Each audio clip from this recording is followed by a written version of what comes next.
اور بہترین عورت وہ ہے جو شوہر کا دل خوش کرے. بہترین عورت وہ ہے جو اپنی باتوں سے، بلکہ اسلام جھوٹ بولنے والے پہ لعنت کی بات کرتا ہے. لعنت اللہ علی الکاذبین، جھوٹوں پہ اللہ کی لعنت. لیکن میاں بیوی کے تعلقات اللہ کو اتنے عزیز ہیں کہ فرمایا گیا اگر شوہر ناراض ہو جائے تو شوہر کو منانے کے لیے بیوی جھوٹ بول سکتی ہے، اور اگر بیوی ناراض ہو جائے تو اس کو منانے کے لیے شوہر بھی جھوٹ بول سکتا ہے.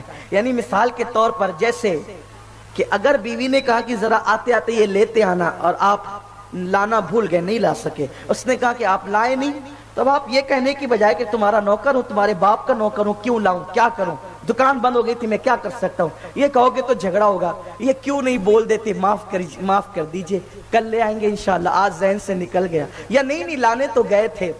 اس لیے کہ منانے کے لیے جب جھوٹ بولنے کی اجازت تھی اتنی دیر کے لیے دے دی گئی. لانے کے لیے گئے تھے لیکن بھیڑ بہت تھی اس لیے لا نہ سکے، یا ختم ہو گیا اس لیے لا نہ سکے، تو کیا بات ہو، کیا بات ہو. اب میرے نبی نے تو اپنی ازواج کو منانے کے لیے کیسی پیاری پیاری سنتیں عطا کی ہے.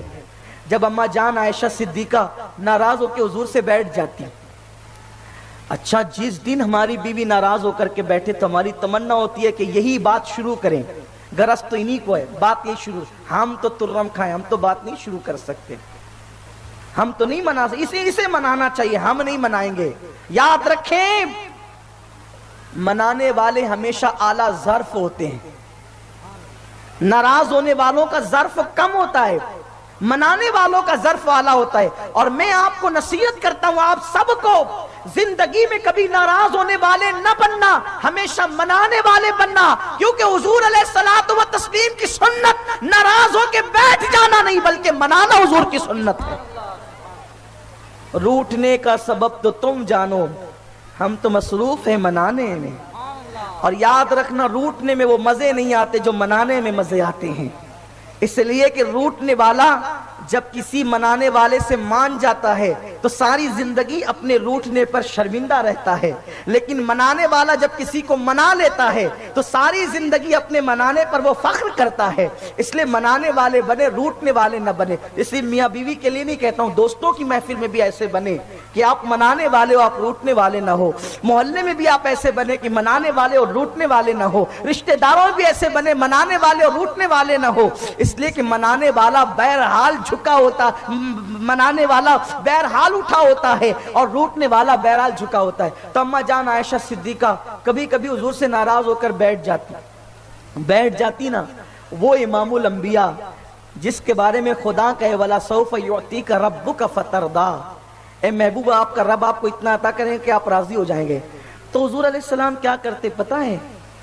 جب اماں جان عائشہ ناراض ہو کر بیٹھ جاتی تو حضور علیہ السلام ان کی کان کی یہ لو پکڑتے اور کان کی لو پکڑ کر اس کو ہلکا سا دباتے اور دبا کر کہتے اے ننی منی عائشہ. تو جیسے ہی میرے آقا فرماتے نا اے ننی منی عائشہ، اماں عائشہ ہنس دیتی اور اس کے بعد پھر بات شروع ہو جاتی. اس سے پتہ چلا کہ رسول اللہ کے گھر میں بھی کبھی کبھی ناراضگی کا ماحول اور تھوڑا سا محبت میں جھگڑے کا ماحول ہو جاتا. کچھ لوگ آ کے ہم سے کہتے ہیں سید صاحب میری بیوی مجھ سے لڑتی بہت ہے. میں نے کہا کس کی نہیں لڑتی ہے؟ جب حضور کی ازواج مطہرات حضور سے لڑتی تھی اور حضور ان کو حق دیتے تھے لڑنے کا، اگر آپ سے لڑ رہی ہے تو آپ کون ترم کھاؤ. لیکن یاد رکھیں مرد ہوتا ہے. اور ایک بات آپ سے کہوں یار، لڑائی تو برابر والوں میں ہوتی ہے نا، لڑائی تو برابر والوں میں ہوتی ہے نا. قرآن تو کہتا ہے الرجال قوامون علی النساء، مرد حاکم ہے عورتوں پر. کبھی آپ نے بادشاہ اور سپاہی کو لڑتے دیکھا ہے؟ کبھی آپ نے بادشاہ اور سپاہی کو لڑتے دیکھا ہے؟ کبھی آپ نے استاد اور شاگرد کو لڑتے دیکھا ہے؟ کبھی نہیں دیکھا ہوگا اگر شریف ہے تو. اس لیے کہ بادشاہ اپنی شان کے خلاف سمجھتا ہے سپاہی سے لڑنا، استاد اپنی شان کے خلاف سمجھتا ہے شاگرد سے لڑنا، اور اسی طریقے سے سیٹ اپنی شان کے خلاف سمجھتا ہے مزدور سے لڑنا. جب عورت محکوم ہے اور آپ حاکم ہے تو اگر محکوم لڑنے پر آمادہ ہے تو آپ نے فریق نہیں بننا بلکہ آپ نے تو شفقت کا ہاتھ سر پہ رکھنا ہے. ازواج مطہرات حضور سے لڑ رہی ہیں، حضور نے جواب نہیں دیا، حضور ناراض نہیں ہوئے، حضور ان کو منا رہے ہیں. تو یاد رکھیں. لیکن کچھ لوگ میرے پاس آ کے بیٹھ کے یہ بھی کہتے ہیں الحمدللہ حضرت میرے یہاں تو بیوی سے جھگڑا نہیں ہوتا. میں نے کہا اچھا, بڑے سچے ہیں آپ, بہت سچے ہیں آپ, اور میری بیوی سے میرا جھگڑا نہیں ہوتا. ہم نے کہا جب رسول اللہ کے گھر میں ہوتا تو تیرے گھر میں نہیں ہوتا. کچھ لوگ تو کہتے ہیں ہمارے یہاں ہوتا ہی نہیں. کہا اچھی بات ہے, اللہ کرے نہ ہوتا ہو, لیکن مجھے یقین نہیں آتا. مجھے یقین نہیں آتا. اس لیے یقین نہیں آتا کہ حضور تو سب کچھ عطا کرتے تھے. پتہ ہے اللہ اکبر, بہت پیاری سی روایت یاد آئی.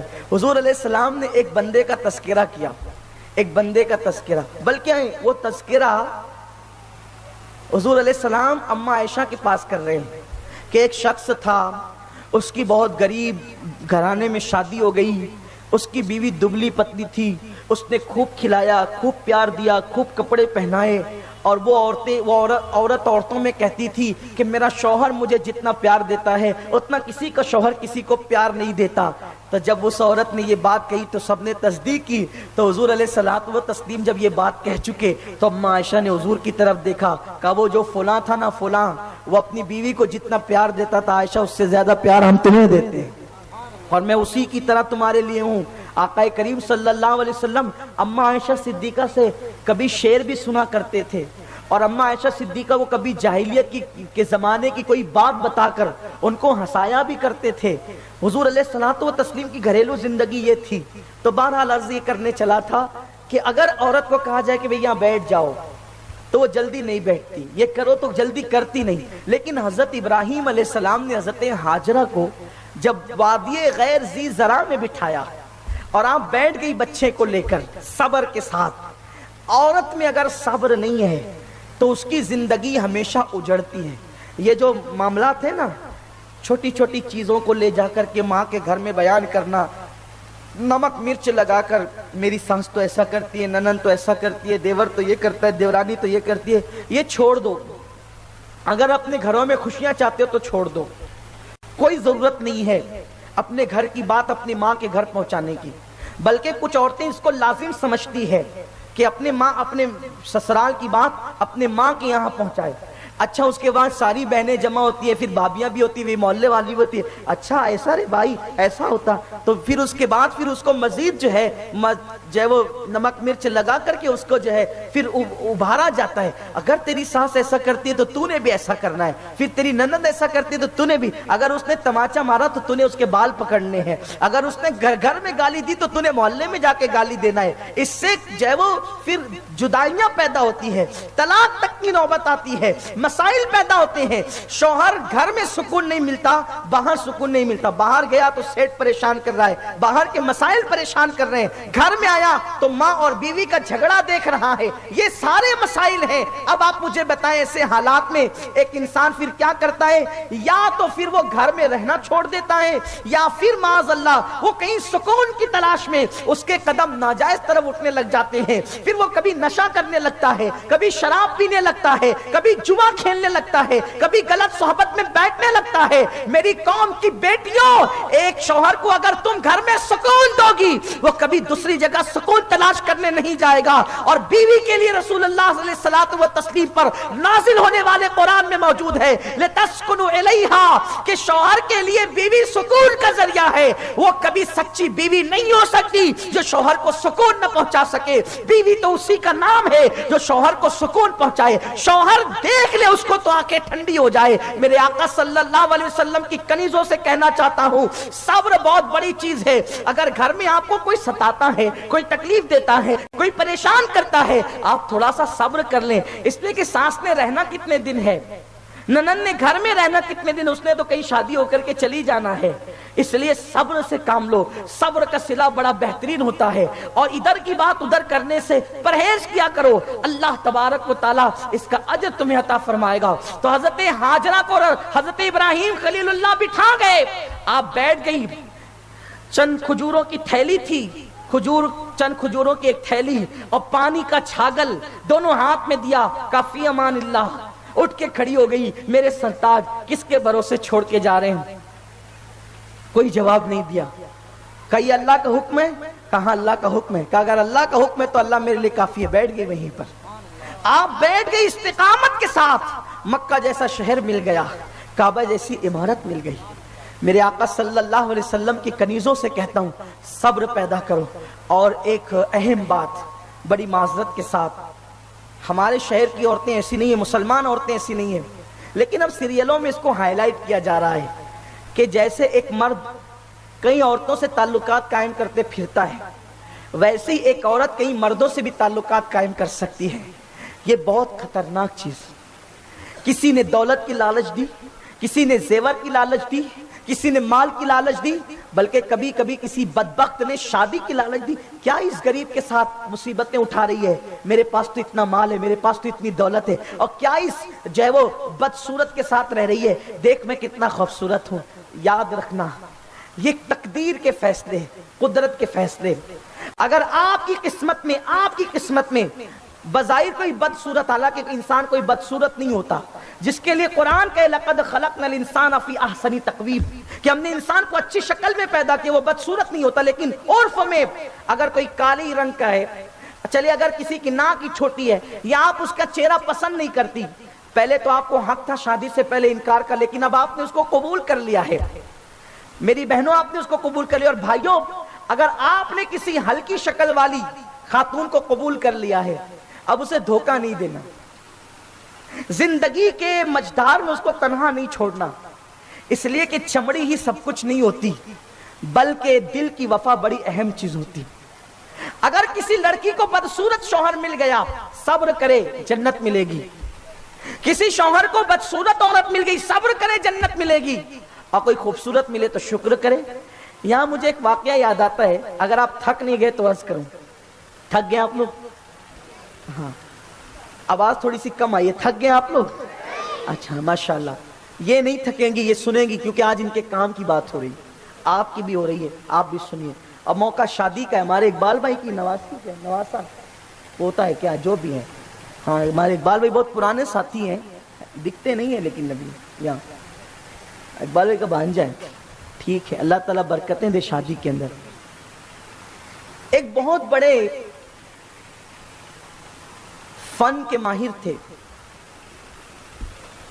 ان کو اللہ تبارک و تعالیٰ نے علم نحو میں، علم نحو میں بہت مہارت دی تھی ان کو. لیکن اب ظاہر سی بات ہے، کوئی ضروری تھوڑی ہوتا ہے کہ علم ملے تو پھر قد بھی اتنا ہی اونچا ہو، علم ملے تو چہرہ ہی اتنا خوبصورت ہو، ایسا کوئی ضروری نہیں ہوتا. اللہ جس کو چاہتا ہے عطا کرتا ہے. تو نحوی تھے بہت بڑے، لیکن تھے بڑے کالے، رنگ بڑا پکا تھا، اور ایک دم گھٹ جس کو پکا کہتے ہیں نا، جس کو آپ لوگ اپنی زبان میں کہتے ہیں، کیا کہتے ہیں اپنی زبان میں؟ بلیک کو آپ اور جو ڈارک بلیک بتانا ہوتا ہے نا جی، نہیں بہت پکا رنگ، بہت پکا رنگ، گھٹ پکا رنگ، ایک دم پکا. اتنے کالے تھے اور قد بھی چھوٹا تھا. اور بیوی قسمت سے مل گئی تھی بڑی خوبصورت. جب بھی گھر میں آتے تھے سلام کرتے تھے، کہتے تھے تم بھی جنتی ہو اور میں بھی جنتی ہوں. جب بھی گھر میں آتے تھے تم بھی جنتی ہو میں بھی جنتی ہوں. ماحول اچھا تھا، نبھ جاتی تھی. ایک دن تھوڑی سی ناراض ہو گئی تھی بیوی، ہمیشہ کے معمول کی طرح کہنے لگے کہ تم بھی جنتی ہو ہم بھی جنتی. کا یہ پہاڑے کے علاوہ کچھ اور بھی یاد کیا ہے؟ تم بھی جنتی اور ہم بھی جنتی ہے، تم بھی جنتی. برسوں سے سنتے آ رہی ہوں، بس اس کے سوا بھی کچھ جانتے ہو؟ اچھا یہ بتا دو کہ تم بھی جنتی میں بھی جنتی، یہ کیسے ہو سکتا ہے؟ دنیا میں اپنی جنت کا، میری جنت کا اعلان کرتے ہو؟ بتاؤ تو صحیح. بھئی جب انسان ناراض ہوتا ہے تو پھر حساب کتاب اسی طرح ہوتا ہے. ماحول نارمل ہو تو پھر ہر بات ہضم ہو جاتی ہے، پھر آپ جو چاہے کہہ دیں. اگر ماحول اچھا ہو تو میں تیرا شاہ جہاں تو میری ممتاز محل بھی کہہ دے تو بھی معاملہ چل جاتا ہے. لیکن اگر ماحول خراب ہو، اجمل سلطان پوری صاحب نے کہا نا میں تیرا شاہ جہاں تو میری ممتاز محل، آ تجھے میں پیار کی انمول نشانی رے دوں. انہوں نے کہا تھا بہت اچھا کہا انہوں نے. اللہ تعالیٰ اگر وہ سلام حیات تو ان کو سلامت رکھے. محبت ہونی چاہیے، بیوی محبت کے لیے ہوتی ہے. تو یہ بات بھی کہہ دے تو چل جاتی کہ میں شائجہ اور آپ ممتاز ہے، چل جاتی ہے. لیکن اگر ماحول اچھا نہیں ہو نا تو پھر اگر یہ بھی کہہ دیا جائے نا کہ آپ بھی جنتی اور ہم بھی جنتی تو بھی پھر کہا جاتا ہے ذرا حساب دیجئے کہ کیسے جنتی ہے. وہ تھے نحوی کا بیوی آپ کتنی خوبصورت ہے، آپ کتنی خوبصورت ہیں۔ جب میں آپ کو دیکھتا ہوں تو میں شکر کرتا ہوں کہ مجھ جیسے کالے کلوٹے کو اللہ نے تم جیسی خوبصورت بیوی عطا کی ہے۔ تو میں جو شکر کرتا ہوں نا، تو اللہ نے شکر کرنے والوں کے لیے جنت کا اعلان کیا ہے، اس لیے اسے میں جنتی ہو گیا۔ اور تم جب مجھ پہ نظر ڈالتی ہوگی، اتنا کالا کلوٹا اتنی خوبصورت عورت کو مل گیا، تو تم صبر کرتی ہوگی، تم صبر کرتی ہوگی، اور صبر کرنے والوں کے لیے بھی اللہ نے جنت کا اعلان کیا ہے۔ تو تم مجھے دیکھ کے صبر کرتی ہو، اس لیے تمہیں جنت ملے گی، اور میں تمہیں دیکھ کر شکر کرتا ہوں، اس لیے مجھے بھی جنت ملے گی، مجھے شکر کی بنیاد پہ اور تمہیں صبر کی بنیاد پہ۔ تو دیکھو ایسا بھی ہوتا ہے۔ تو کبھی کوئی لالچ دے نا، کوئی بدبخت کہ میرے پاس یہ ہے اور یہ ہے اور یہ، کبھی نہیں، کبھی نہیں، کبھی نہیں۔ ایک عورت کے لیے سب سے قیمتی سرمایہ، سب سے قیمتی سرمایہ اس کی حیا ہوتی ہے۔ اور یاد رکھنا، حیا اگر چلی جائے تو کسی بازار سے آپ خرید کر کے نہیں لا سکتی۔ اور یہ بھی یاد رکھنا، جو عورتیں، توجہ، جو عورتیں اپنے شوہر کو دھوکہ دے کر اس کا گھر اجاڑ کر کہیں اپنا گھر بساتی ہے، وہ کبھی سکون سے نہیں رہتی۔ اور جو شوہر اپنی بیوی کا گھر اجاڑ کر اگر اپنا گھر بساتا ہے تو وہ بھی کبھی سکون سے نہیں رہتا۔ وہ لوگ جو بڑے غرور و تکبر کے ساتھ تین جملے کہہ کر عورتوں کو طلاق دے دیتے ہیں، ان کی زندگی سے کھلواڑ کرتے ہیں، ان کی زندگی کو تباہ کر دیتے ہیں، یہ سوچ کر میں تو مرد ہوں، میں جو چاہوں گا کروں گا، میں جو چاہوں گا کہوں گا۔ کسی نے کہا ہے نا کہ مجھے طلاق تو دے رہے ہو، قہر و غرور کے ساتھ، غرور و قہر کے ساتھ میرا شباب بھی لوٹا دو، میرے محل کے ساتھ اپنی مردانگی پہ ناز کرنے والے اگر معاذ اللہ کسی کے حسن، کسی کی جوانی کے ساتھ کھلواڑ کریں گے، جب وہ جوانی ہمیشہ نہیں رہے گی۔ ہم نے ان بدبخت لوگوں کو دیکھا ہے جنہوں نے جوانی میں بلا عذر شرعی بیوی کو طلاق دیا، اس کی زندگی سے کھلواڑ کیا، بلکہ کئی عورتوں کی زندگی سے کھلواڑ کیا۔ جب وہ بستر پہ لیٹتے ہیں انہیں سکون کی نیند نہیں آتی، وہ موت مانگتے ہیں، انہیں موت نہیں آتی، وہ دیواروں سے سر ٹکراتے ہیں، ان کو چین نہیں آتا، وہ خودکشی کرنے کے پلان بناتے ہیں، پھر بھی ان کو موت نہیں آتی۔ میں اپنے جوانوں سے کہتا ہوں، کسی کی زندگی کو تباہ کرنے سے بڑھ کر کوئی گناہ نہیں۔ سرکار غریب نواز عطا رسول نے فرمایا، دلوں کو خوش کرنے سے بڑی کوئی نیکی نہیں، اور دلوں کو توڑنے سے بڑھ کر گناہ کوئی گناہ نہیں۔ ذرا سوچو، اگر کسی لڑکی کو طلاق دے دیا جاتا ہے، ایک ایک سیکنڈ اس کا موت سے بدتر گزرتا ہے، ہر پل جیتی ہے، ہر پل مرتی ہے، ہر پل جیتی ہے، ہر پل مرتی ہے۔ طلاق پانے والی ان بیٹیوں سے پوچھو، جب وہ کسی شادی شدہ جوڑے کو آپس میں محبت کی باتیں کرتے دیکھتی ہے، بھابیوں کو اور دوسروں کو، اس کے دل پر کیسا خنجر چلتا ہے۔ لیکن یہ سب ظلم اس نے کیا ہوتا ہے جس نے 3 مرتبہ طلاق دے کر کسی کی زندگی سے کھلواڑ کیا ہے۔ میں قوم کے جوانوں سے کہتا ہوں، مردان کی طلاق دینے کا نام نہیں، بلکہ بیوی کو نبھانے کا نام مردان کی ہے۔ نام مرد طلاق دیا کرتے ہیں، مرد طلاق نہیں دیتے، بلکہ مرد تو بیویوں کے ساتھ بڑھاپے تک نبھا کرتے ہیں، اور صرف بڑھاپے تک نہیں، بلکہ مردوں کی شان یہ ہوتی ہے کہ وہ دلہن بنا کر لاتے ہیں اور جنازے کو کندھے پہ اٹھا کے قبر تک پہنچاتے ہیں۔ یہ مردوں کی نشانی ہے۔ مردوں کی نشانی یہ ہے کہ ہم نے ساتھ دینا کا وعدہ کیا تھا زندگی بھر، لیکن موت کے بعد بھی کاندھا دے رہے ہیں۔ یہ مردوں کی نشانی ہوتی ہے۔ نمک زیادہ ہونے پہ طلاق، میں کے بغیر پوچھ کر چلی گئی تو طلاق، اس پر طلاق، اس پر طلاق، کب تک یہ کھلواڑ چلتا رہے گا؟ اور سنو، جس وقت طلاق کے 3 الفاظ نکل جاتے ہیں اور کسی کی زندگی تباہ ہو جاتی ہے، اللہ طلاق دینے والے کا سکون چھین لیتا ہے۔ میں نے اپنی چھوٹی سی عمر میں کئی بڑے بڑے گھرانوں کو بلا عذر شرعی طلاق دینے کی وجہ سے تباہ ہوتے دیکھا ہے، لوگوں کو پاگل ہوتے دیکھا۔ میں خود جانتا ہوں ایسے لوگوں کو جو پاگل ہو گئے ہیں طلاق دینے کے بعد، جن کے کاروبار ختم ہو گئے، روڈ پہ آ گئے طلاق دینے کے بعد۔ کسی کی بددعا اچھی ہوتی ہے؟ زندگی سے کھلواڑ کرتے ہیں لوگ، طلاق کو کھیل سمجھتے ہیں لوگ۔ طلاق کھیل نہیں ہے، طلاق تماشا نہیں ہے۔ کسی کو اپنایا اس لیے نہیں تھا کہ اسے چھوڑ دیں گے، کسی کو اپنایا اس لیے تھا کہ زندگی بھر نبھائیں گے۔